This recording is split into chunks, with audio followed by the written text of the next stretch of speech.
The marble lobby of Pierce Global Holdings gleamed like a cathedral of money. Every surface reflected the soft golden light that poured through its floor-to-ceiling windows, illuminating the after-hours ghosts of the corporate elite.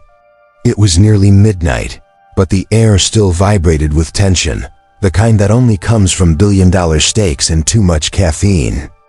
At the top of the grand staircase stood Alexandra Pierce, the CEO herself, 39, immaculate, untouchable. The kind of woman whose heels didn't click, they declared. Her silver suit caught the light as she stared down her rival like a general preparing for war. Across from her, leaning casually against a marble column, was Grant Mercer, the vulture. He smiled with the confidence of a man who already believed he'd won. "The offer expires Friday, Alexandra," he said, voice smooth as a threat wrapped in silk. "After that, my board proceeds with the takeover. Either way, Pierce Global becomes mine. You just get to choose how gracefully you lose." She didn't flinch. Her voice, calm and low, carried through the cavernous lobby. "Get out of my building, Grant." Mercer's grin widened. "Always the Ice Queen." He turned to go, and that's when his gaze caught on the janitor near the far wall. Bent over a floor buffer, a man in a faded gray uniform moved quietly, polishing the marble until it gleamed. He was invisible, the way janitors are supposed to be, until Grant decided to make him the punchline. "You still hiring the same help, Alexandra?" Grant said, gesturing lazily toward the man. "Maybe your janitor can give you some investment advice. He probably sees this place from the ground up." A ripple of laughter broke from Grant's entourage, cruel, expensive laughter that echoed in the marble.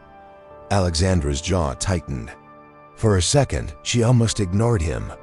But then something inside her, frustration, pride, maybe even fear, snapped. She turned toward the janitor. "You heard the man," she said coldly. "What's your take on saving a billion-dollar company? Any words of wisdom?" The machine's hum died into silence. The janitor straightened slowly, wiping his hands on a rag. He was in his 40s, tall but unassuming, his dark hair flecked with gray. His name tag read, D. Ward. When he looked up, his eyes were steady, not defiant, not afraid. Just clear. For a long moment, nobody spoke. Then, with the quiet confidence of someone who had nothing left to prove, the janitor said, "You're about to lose everything because your offshore subsidiary isn't insulated. The acquisition you're signing Friday Ironspan Technologies is structured through a leveraged instrument. It gives your competitor's shell company voting control if your cash flow dips below a specific threshold. And it will, because the merger terms guarantee it." The room froze. The laughter died mid-breath. Mercer's smile faltered, confusion flickering across his face. "What did you just say?" Alexandra asked quietly. The janitor didn't blink. "Ironspan isn't a company, it's a trap," he said simply. "You signed that deal, and you'll hand over your board to him." He nodded once toward Mercer, who now stared as if seeing a ghost. "He's counting on it." The silence that followed was suffocating, the kind of silence that has weight. Grant Mercer's voice cracked like a whip. "What kind of garbage are you spewing? You think you know something about leverage takeovers, you floor-sweeping lunatic?" He turned to Alexandra, his confidence trembling. "He's obviously insane. Fire him." But Alexandra wasn't listening to him anymore. Her sharp mind was spinning. Ironspan was a sensitive deal, one so private that only her and her top counsel had seen the fine print. And buried deep within that print had been a clause she didn't fully understand. A risk her lawyers had called negligible. How could a janitor possibly know about it? "Security," she said suddenly. Two guards straightened near the elevator. Mercer smirked, assuming they were coming for the janitor. Then Alexandra's voice cut through the tension like a blade. "Escort Mr. Mercer out of the building." Grant's head snapped toward her, his face a mask of disbelief. "What?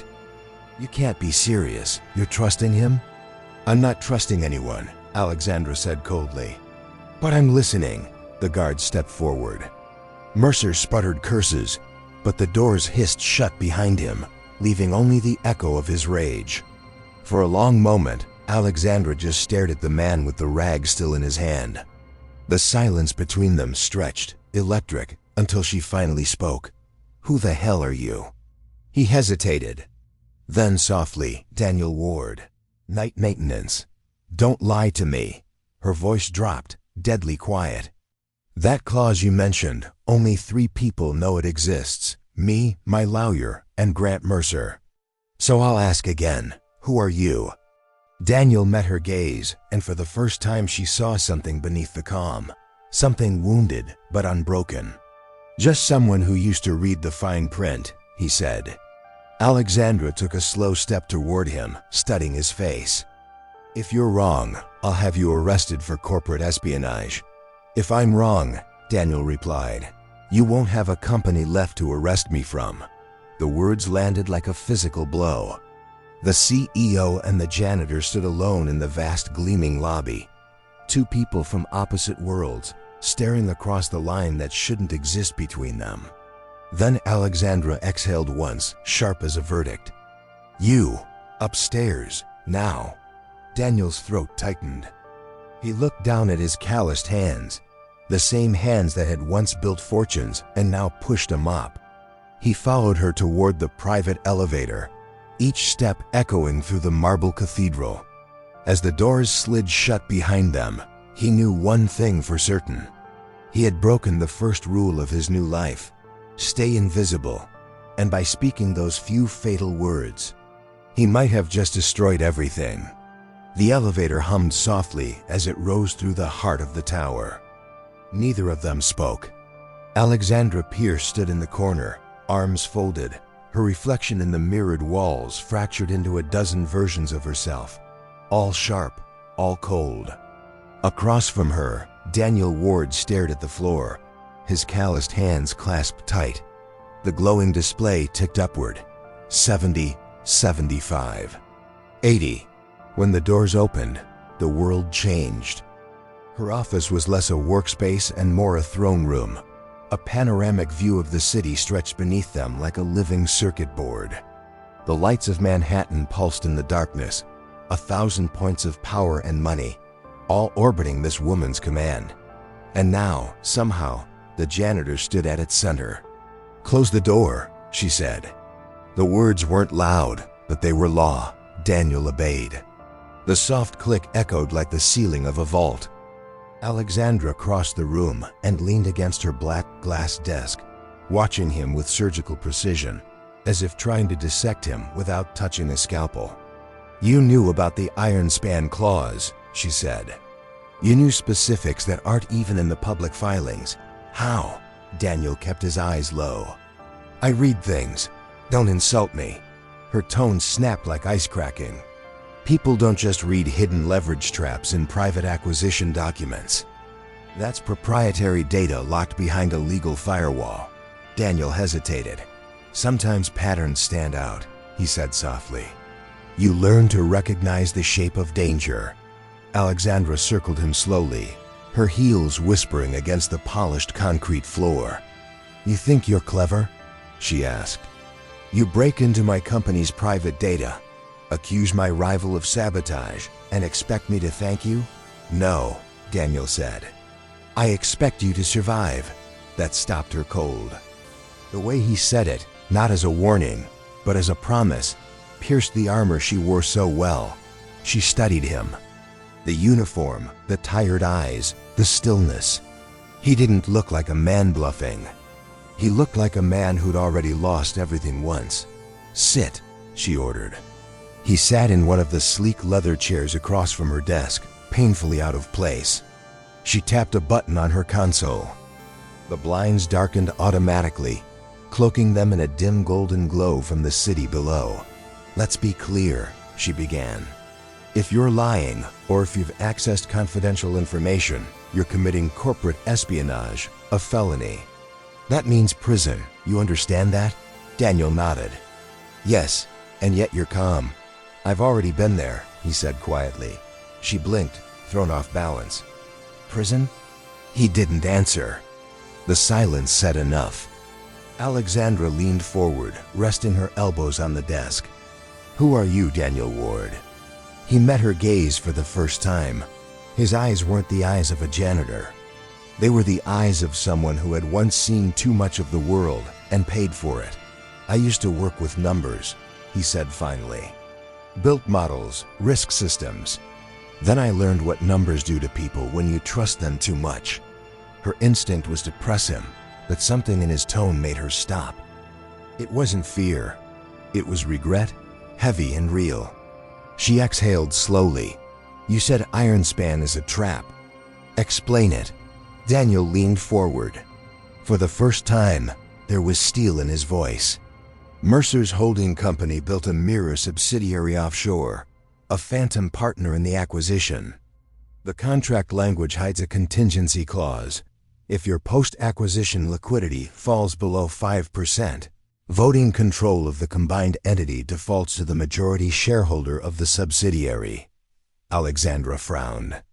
"That shouldn't be possible.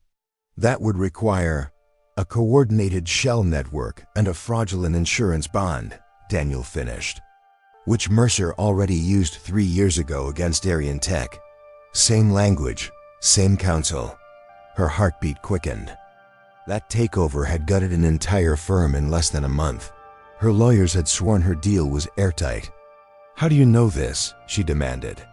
Daniel hesitated just long enough for her to sense the truth he wasn't telling. "Because I built the system that makes it possible," he said finally. That sentence hung in the air like a confession. Alexandra's mind raced. "You what?" "Before I pushed a mop for a living," he said, his voice rough, "I designed predictive algorithms for high-frequency trading. The kind that can model volatility, exploit market sentiment, or collapse companies from the inside. Grant Mercer was my partner. He stole my code. And when I tried to stop him, he made sure the world believed I was the thief." He looked up, meeting her stunned silence. "I lost everything. My name, my license, my daughter's health insurance." Alexandra froze. For the first time, she saw more than a janitor or a trespasser. She saw a man built from broken pieces. "Why here? Why my company?" she asked quietly. Daniel gave a faint, humorless smile. "Because Pierce Global owns a cleaning contractor that doesn't do background checks. And because I needed the paycheck." The irony wasn't lost on her. The same algorithmic genius who'd once played the markets now scrubbed floors for survival in the skyscraper of a woman who ruled his old world. For a long while, the only sound was the low hum of the city below. Then Alexandra straightened, her eyes cold again, but colder now in a way that hid thought, not arrogance. "You said I have 48 hours before this deal detonates," she said. "Prove it." Daniel nodded once. "I can trace the embedded clause. It's buried in the metadata of the Ironspan acquisition draft. But I'll need clearance." "Clearance?" "Access to your internal archives, version history, an encrypted finance server." "You're asking me," she said incredulously, "to give full system access to a janitor with a felony record." "I'm asking you," he said evenly, "to give me a chance to stop the man who's about to destroy you." Her pulse pounded in her temples. It was insanity. Trust in him would mean risking everything. And yet, deep down, something about his certainty, his quiet restraint, made her hesitate. Mercer's confidence earlier had rattled her, but this man's calm terrified her more. She pressed her lips together, thinking. Then, with the decisive precision of someone used to making world-altering calls, she hit the intercom. "Karen," she said, "clear my schedule for the next 48 hours. Issue alpha clearance to a Mr. Daniel Ward. He has unrestricted access to our archives. No questions asked." Her assistant's voice stammered through the speaker. "Alpha clearance, ma'am." You heard me." She released the button, turned back to Daniel, and saw something shift in his expression. Disbelief, maybe gratitude, buried under layers of caution. "If you're right," she said, "you'll save this company. If you're lying, I'll bury you myself. Daniel stood, steadying his breathing. Fair enough. The strategy suite's across the hall, she said. You start now. The clock is ticking. He nodded once, turned, and walked toward the glass door. As he reached it, Alexandra's voice stopped him. One more thing, she said softly. Why risk this? Why not just disappear again? He paused, his hand on the door. Because disappearing doesn't pay for medicine. Then he left. The door shut behind him with a quiet click, leaving Alexandra alone in her empire of glass, staring out at the city lights that suddenly felt colder than ever. For the first time in years, she wasn't sure who the real enemy was. And for the first time in his, Daniel Ward had been seen. The strategy suite was smaller than Daniel expected. Glass walls, a single desk, and a wall-sized screen that looked like an altar to data. He'd spent 6 years pretending to forget what rooms like this felt like. Now the air itself tasted electric. He placed his new black-chipped access card against the reader. A chime. Access granted. The monitor flared to life folders, charts, encrypted drives, Pierce Global's digital bloodstream. For a second he just stood there, his reflection caught in the glass. A man in a janitor's uniform staring at a billion-dollar secret. Then he pulled the chair forward and started to work. The ghost wakes up. His fingers moved slower than they used to. The muscle memory was there, buried under months of bleach fumes and silence. He opened the iron span folder and scrolled straight to the metadata logs where the real stories hide. Dozens of legal edits, financial appendices, signature packets. And then, a single external upload at 317 a meter, routed through a proxy server in the Cayman Islands. Not bad, Grant, he murmured. He tried to open the packet. Access denied. Even alpha clearance couldn't pierce it. Someone inside had wrapped the file in a second encryption layer, custom, unregistered. It was Mercer's style. Paranoid, elegant, cruel. Daniel rubbed his temple. He needed a backdoor. He mapped the server tree, tracing old network pathways. They're an obsolete environmental systems account left over from a renovation 5 years ago. Whoever built the firewalls had forgotten that every smart building system was wired into the same mainframe. He smiled faintly. They never delete the ghosts. He slipped through. The past crawls out of the dark hours past. The city outside bled from night into the pale violet of pre-dawn. He'd stopped feeling the ache in his back. Only the rhythm of data remained. And then he found it. Buried in a folder of old quarterly audits was a single oversized file way too large to be a report. He decrypted it. The progress bar crawled across the screen, painfully slow. When it finally opened, it wasn't text, it was video. A dim office, a man seated with his back to the camera, and a voice Daniel would never forget. "The transfer clears once she signs," said Grant Mercer, smooth as ever. "You're certain she won't back out?" The man in the chair shifted, half-turned. Daniel froze. Arthur Hill, Pierce Global's CFO, Alexandra's mentor, the man she trusted most. "She's too proud," Holly said. "She sign. I'll make sure the board follows my recommendation." Daniel's stomach turned. The conversation was a blueprint for betrayal. Time transfers, offshore accounts, board manipulation. They weren't just after Alexandra's company, they were after her legacy. He replayed the video, watching Hale's reflection glint on the glass table, listening to every word until certainty replaced shock. Then he copied the file to an encrypted partition and to a microSD card he carried for emergencies. He slid it behind the photo in his wallet right beside the small plastic bag of Lily's pills. The reason he can't stop the picture was old. Lily at 8, front teeth missing, sunlight tangled in her hair. He pressed his thumb against the smiling image. Her medication, $3,200 a month. Her insurance gone since his arrest. Her hope dwindling with every empty bottle. He checked the clock. 5:46 a.m. He should have been home hours ago. He pulled out his phone and called. "Daddy?" Her voice was small, sleepy. "Hey, sweetheart. I'm sorry, I had to work late. It's okay, Mrs. Gable made me soup.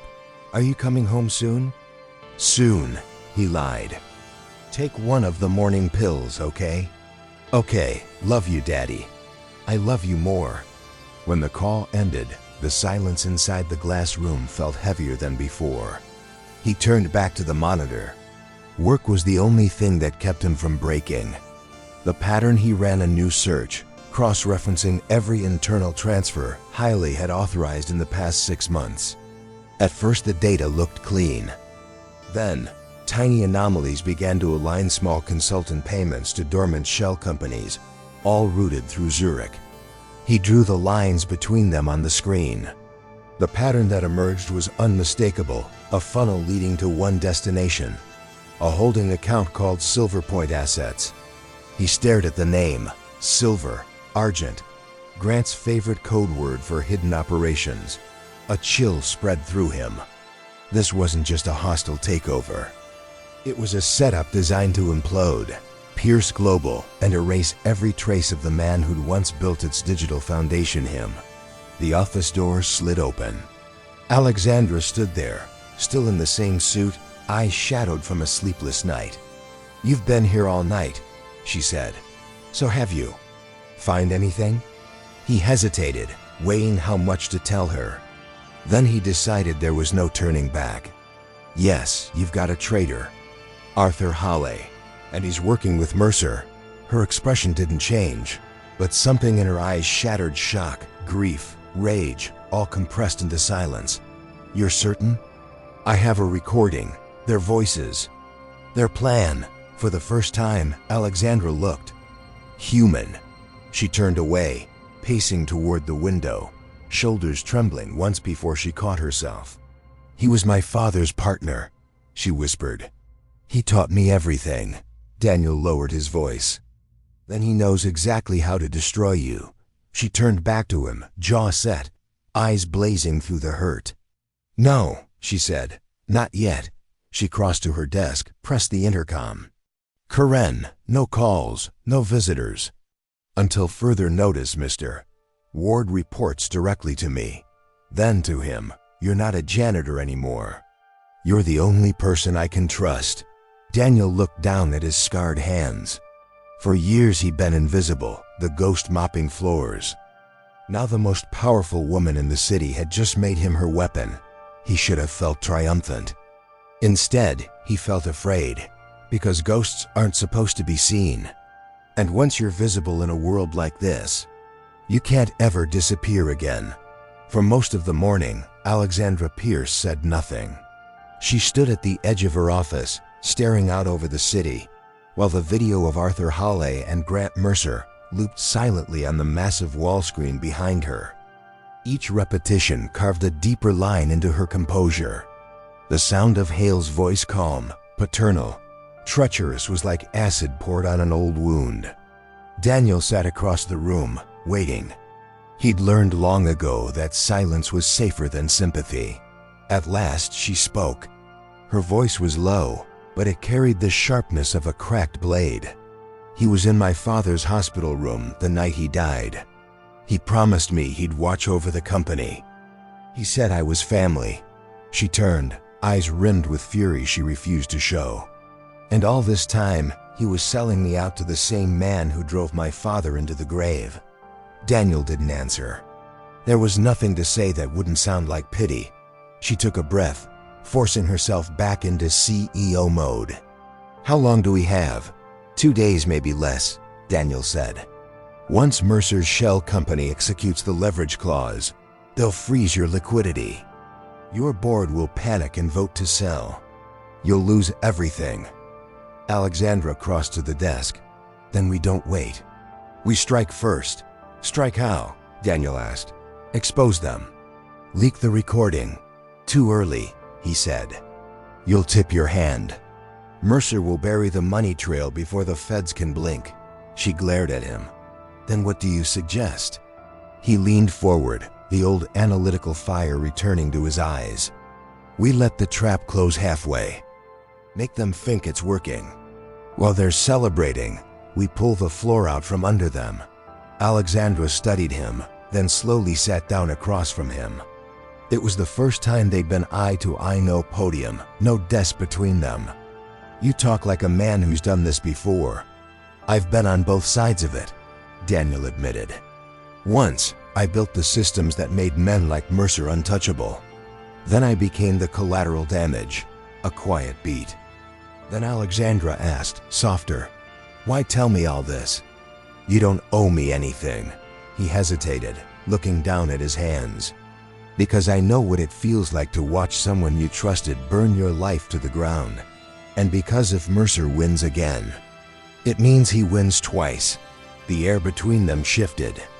Not warmth yet, but recognition. Alexandra exhaled, her voice steadier. All right, Mr. Ward. If we're going to fight him, I want to know exactly who I'm fighting with. Daniel met her gaze. You already do. I'm just the man who cleans up other people's messes. For the first time, Alexandra almost smiled. Then let's make a mess worth cleaning. The plan by noon, the penthouse office had transformed into a war room. Blueprints of the Iron Span merger sprawled across the glass conference table. 2 encrypted laptops hummed side by side, one running Pierce Global's legal archives, the other mapping Mercer's offshore transactions. Alexandra's assistant, Karen, brought coffee, eyes wide at the sight of the CEO and a janitor working shoulder to shoulder like co-conspirators. They worked in silence at first, both consumed by different forms of anger. Daniel traced the money trail from Zurich to a shadow account labeled Silver Point. Every transfer was disguised as a consultant fee authorized by Holly himself. Each connection they uncovered deepened Alexandra's fury. He used my father's foundation accounts to launder it, she muttered, voice trembling. He didn't just betray me. He desecrated his memory. Daniel looked at her across the table. Then we'll use that memory to bury him. They locked eyes for a moment, 2 broken people finding purpose in each other's ruin. The countermove, the core of their plan, came together slowly, piece by piece, until it resembled something almost elegant. Daniel outlined it in clean, cold logic. Mercer's expecting you to cancel the deal once you suspect him, he said. That's his safety valve. If you back out, he triggers a smear campaign, tanks your stock, and buys the pieces for pennies. So we don't cancel, Alexandra said. Exactly. We sign it. But not the contract he thinks he wrote. Her eyes narrowed. A counter clause? A reciprocal poison pill, Daniel said. Hidden in the legal boilerplate. It mirrors his clause, but with an added condition.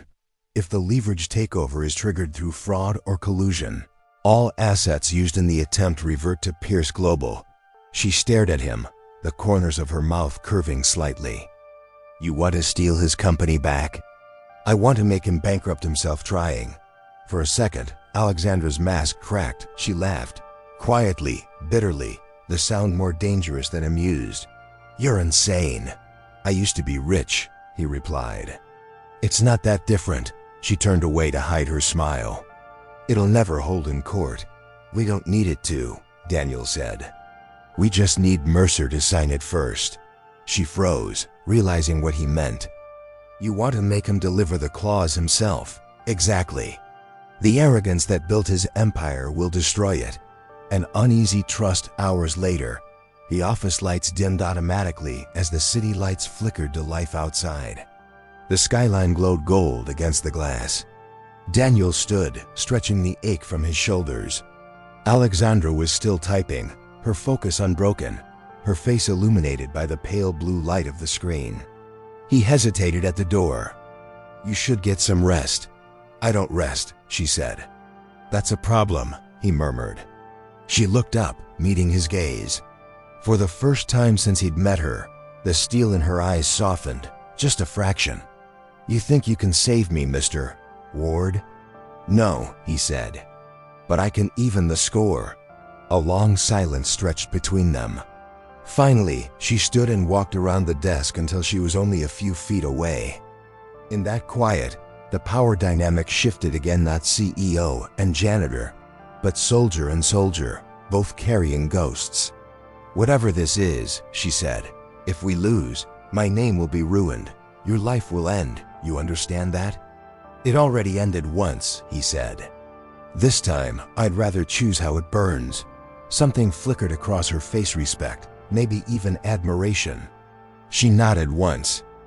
"Then from this moment," she said, voice steady, "you and I are partners." Daniel's chest tightened. It wasn't the word that hit him, it was the trust behind it.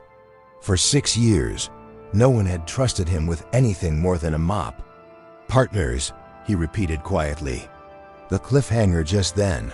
Corinne's voice crackled over the intercom. "Ms. Pierce, there's a call you'll want to hear. It's coming from the Zurich bank you flagged." It's Mr. Halle." Alexandra's expression hardened. "Patch it through." The speakers filled with the sound of Hale's warm, grandfatherly tone. "Alexandra," he said cheerfully, "I heard you're working late. I wanted to make sure you're not losing sleep over the Ironspan deal. I know how the pressure can weigh on you." Daniel's jaw tightened. He muted the speaker and looked at her. "He knows you're digging," he whispered. Alexandra's eyes didn't leave the phone. Then he just made his first mistake. She reached for the unmute button but paused. "Let's hear how deep the rabbit hole goes." The call stayed open. Hale's voice filled the office again, still dripping with fake affection. And as Alexandra listened, her knuckles whitened on the edge of the desk. Whatever came next would change everything. Morning light burned through the panoramic windows, turning the office's glass walls into mirrors. Alexandra Pierce didn't look like she'd slept. Her white shirt was unbuttoned at the collar, her hair slightly disheveled, the smallest imperfections on a woman who usually treated composure like armor. Daniel sat across from her at the table, bleary-eyed but alive with a kind of manic purpose. In front of them, the video of Arthur Halle and Grant Mercer had been paused mid-frame, frozen at the moment Halle mentioned, "The board will vote with me." It wasn't evidence anymore. It was ammunition. The inner circle forms, the door opened without a knock. A woman in her 60s entered, gray-streaked hair and a sharp bob, steel blue eyes that could cut glass. She moved with the quiet authority of someone used to having judges, CEOs, and senators hang on her every word. "Evelyn Reed," Alexandra said, "my father's old counsel. She retired 5 years ago, but kept her mind sharp." Evelyn took one look at Daniel. "So this is the janitor?" Daniel stood, extended a hand. "Daniel Ward." She didn't shake it. She just looked at him, long enough for him to feel examined. Then she smiled faintly. "You're not a janitor.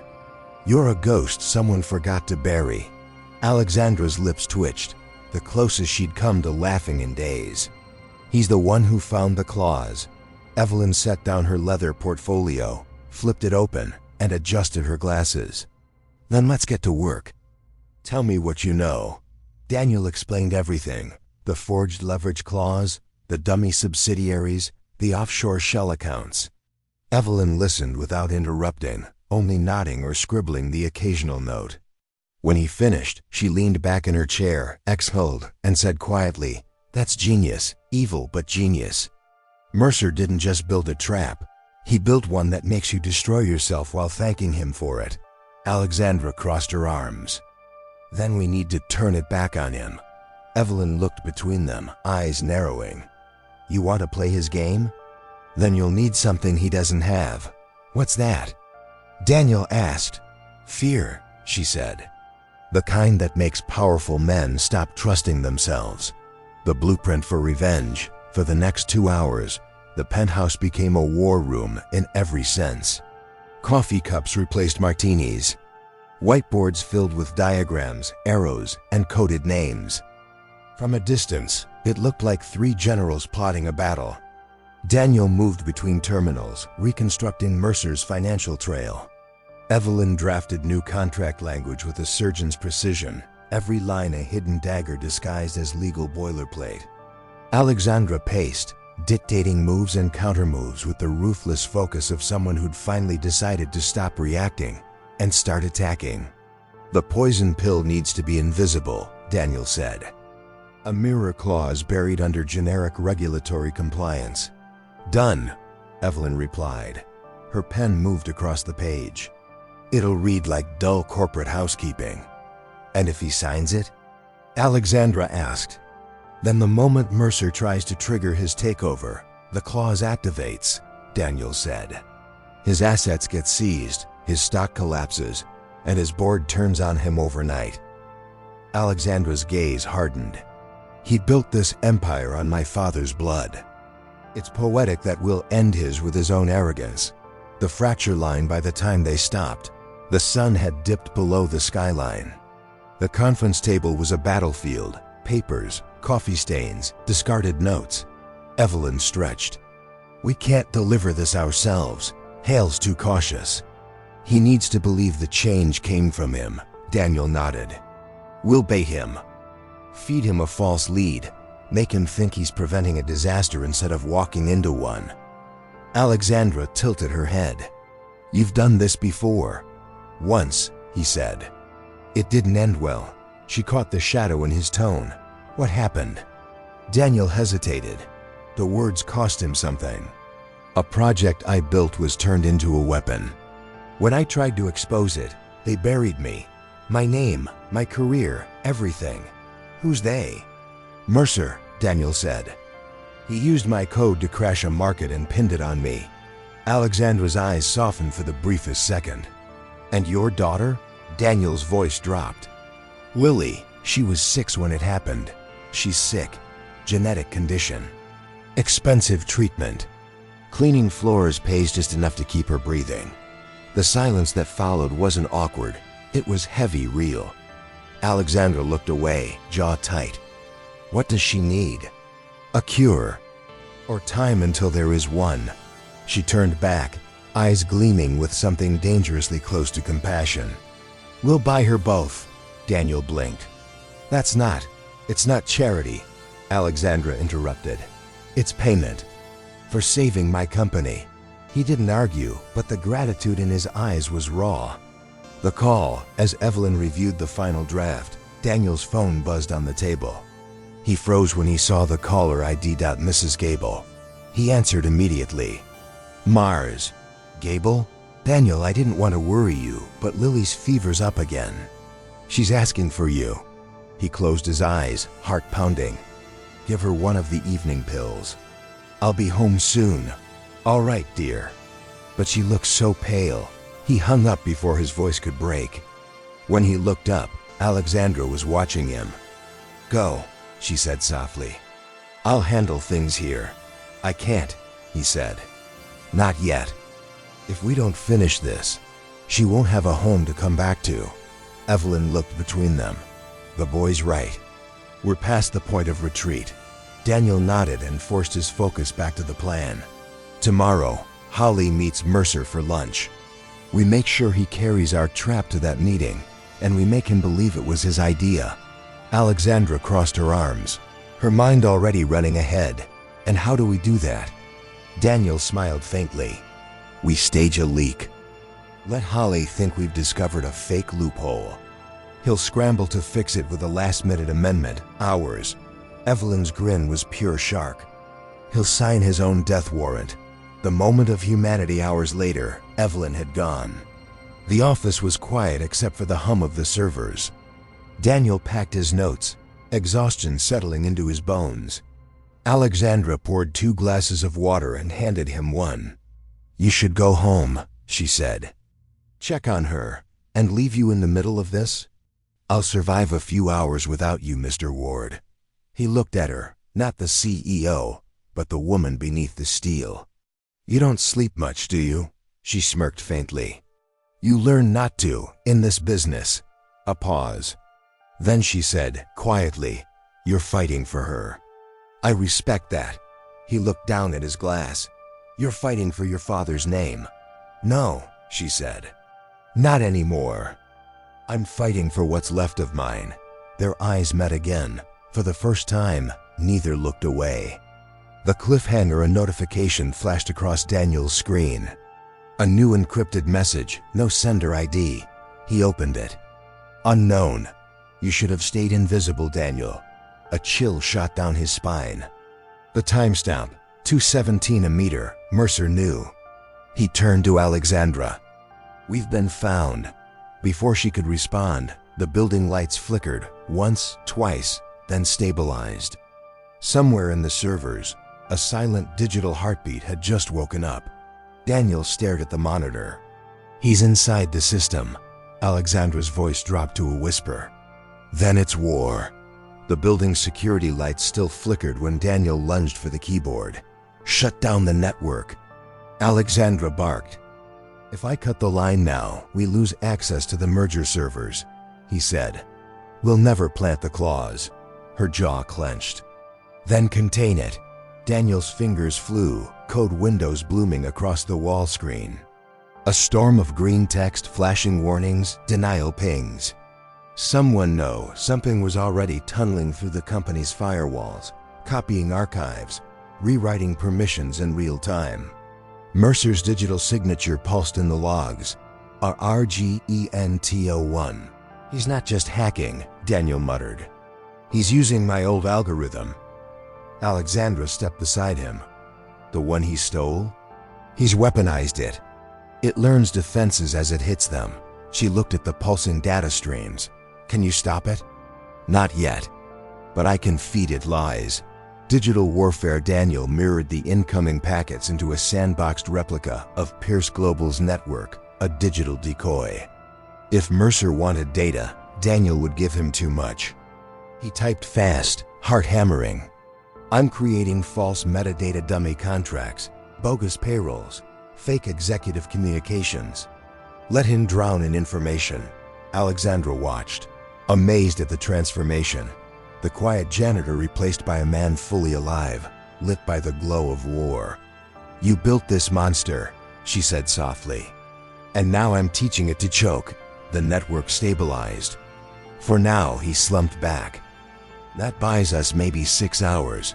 The trap takes shape. Evelyn arrived at dawn, trench coat over her shoulders, coffee in hand. She took one look at the wall of screens and nodded. He knows you're coming. Good. Makes him predictable. They gathered around the table one last time. The plan had evolved overnight. Deliver the poisoned contract through Arthur Hawley before Mercer realized he'd lost control of the network. Hale's meeting Mercer today at 11, Evelyn said. He'll bring the updated merger draft, our draft thinking it fixes a compliance error. Once Mercer signs, we trigger the digital key, Daniel added. It flags his offshore accounts as fraudulent transfers. The clause activates, and the system executes the reversal automatically. Alexandra exhaled.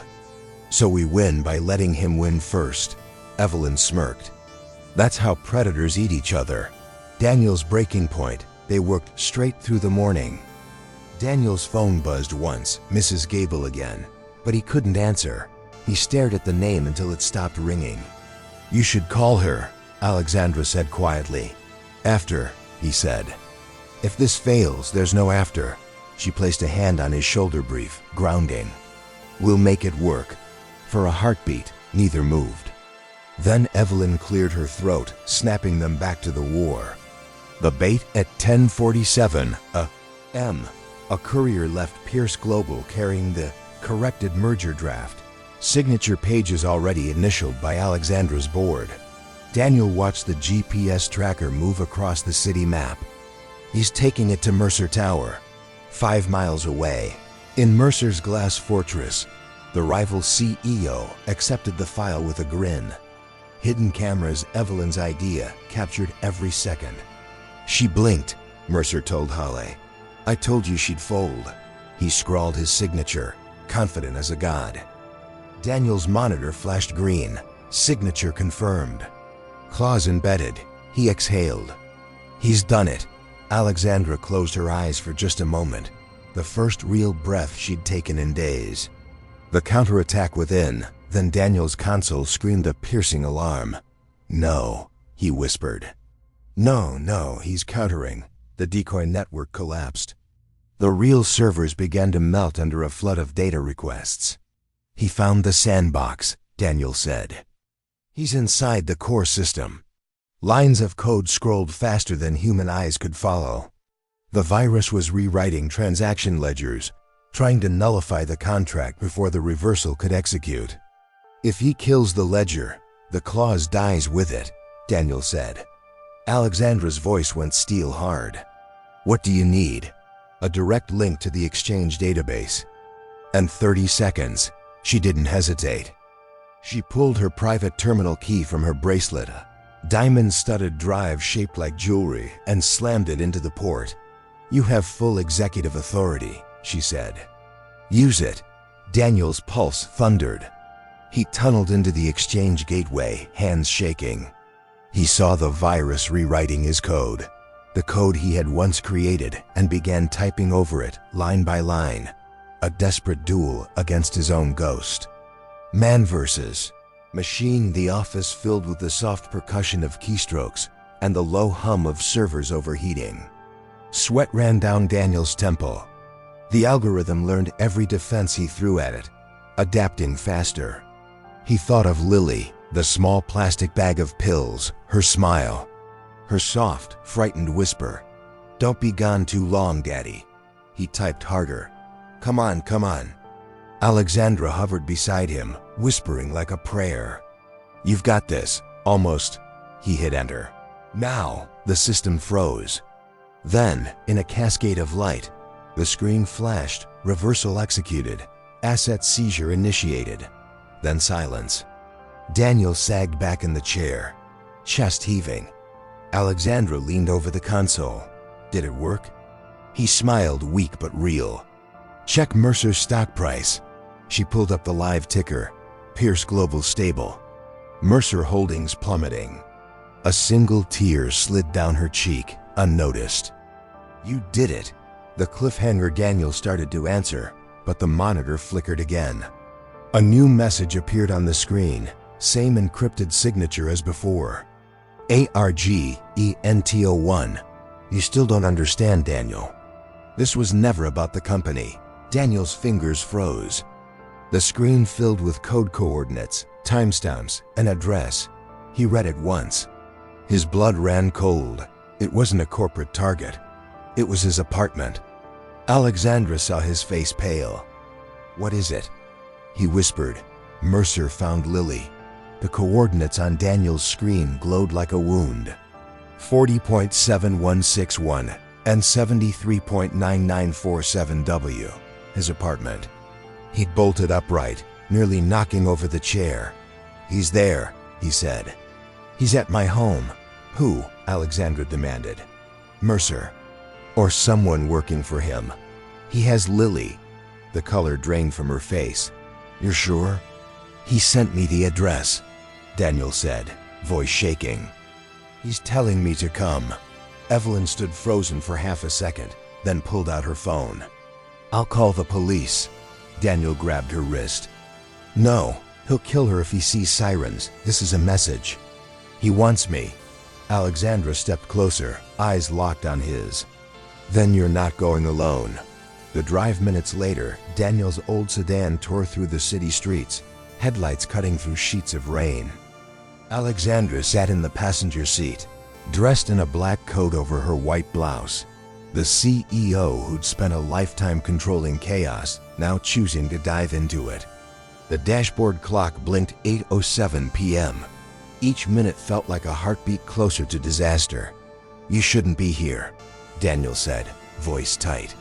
"And you shouldn't be driving while you're shaking," she shot back. "So let's both make bad decisions together." He almost smiled, then gripped the wheel harder. "If anything happens, save the hero speech," she said. "We're getting her out."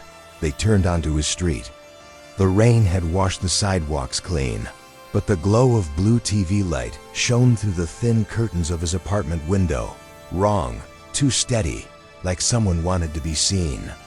Daniel killed the headlights 2 houses away.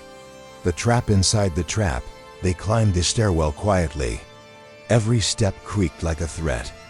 When Daniel reached his door, he saw it, a tiny black camera lens glinting above the frame. He whispered, "He's watching." Alexandra's voice barely a breath. "Then let's give him something to watch." She nodded to the opposite hallway window. You enter from the front. I'll circle around the fire escape.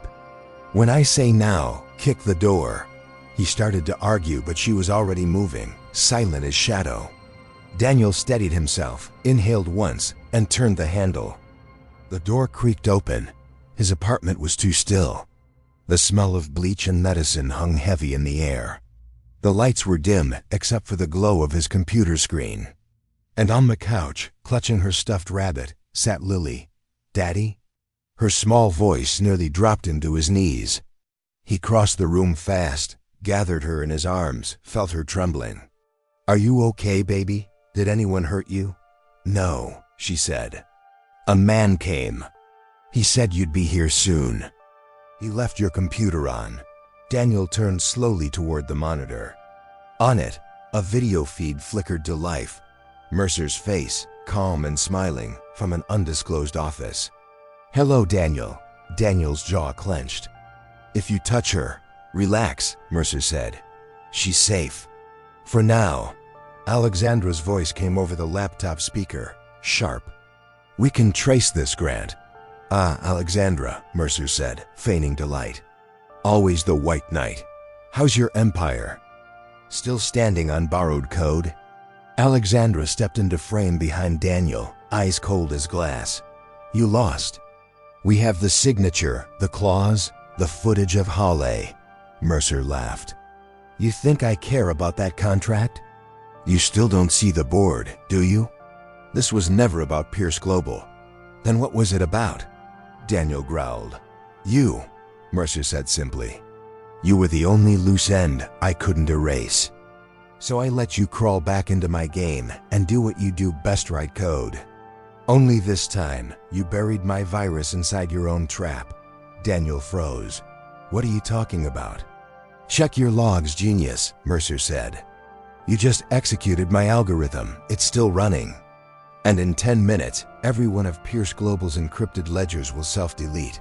Alexandra's blood ran cold. You're bluffing. Am I? Mercer smiled. Watch your stock ticker. He leaned closer to the camera. You can save your company, Daniel, or your daughter. But not both. The screen went black. The clock starts. Daniel's watch ticked louder than his heartbeat. He turned to Alexandra, voice breaking. He's right. If the ledger collapses, everything we did is gone. The reversal clause, the evidence, it all vanishes. Then we split up, she said. You get Lily somewhere safe. I'll stop the virus. You don't know how. Then tell me. He grabbed her by the arms, desperate. You'll never find the command node in time. It's hidden behind a recursive loop. Then we go together. If we both go, and he's watching. Her eyes locked onto his. He's already watching. So we move. Race against the ghost. They piled into Alexandra's car. Lily asleep in the back seat. The city streaking by in wet blurs. Daniel hacked through Mercer's digital trail from his laptop, fingers flying. Each block of code led to another, deeper layer of obfuscation. He'd buried the kill switch in the stock exchange relay, Daniel said. We'll have to access it physically. Meaning? Pierce Global's data center, Midtown, 9th and 42nd. Alexandra floored the accelerator. Rain hammered the windshield. Traffic lights blurred into red and white smears. How long do we have? She asked. 7 minutes. She clenched her jaw. Then hold on. The data center, they swiped through security with Alexandra's credentials. The corridors pulsed with emergency lights.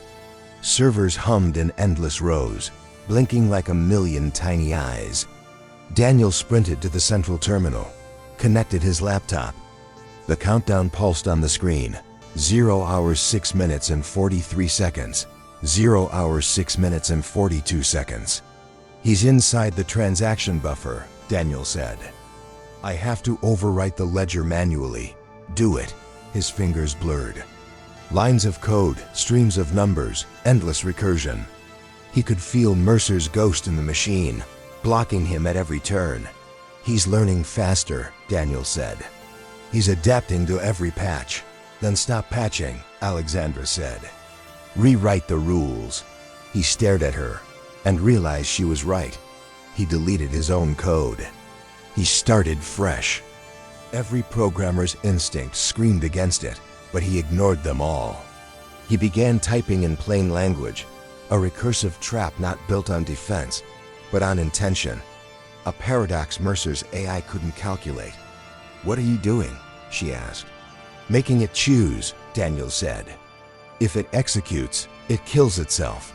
And if it doesn't, it kills us." The timer hit 0 hours, 1 minute and 14 seconds.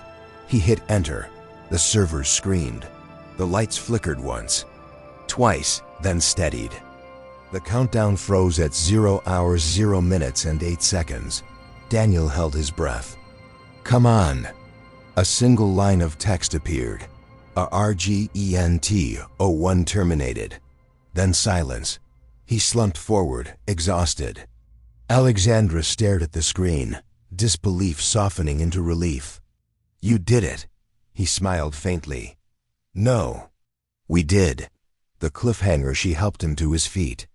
Lily stirred, half asleep in her mother's borrowed coat. Daniel lifted her gently into his arms. "Let's go home." They turned toward the exit, but before they reached the door, a soft beep came from the console behind them. Alexandra froze. "Daniel." He looked back. A final line of code had appeared on the monitor. Argent 02. Active. The second virus. The one Mercer never mentioned.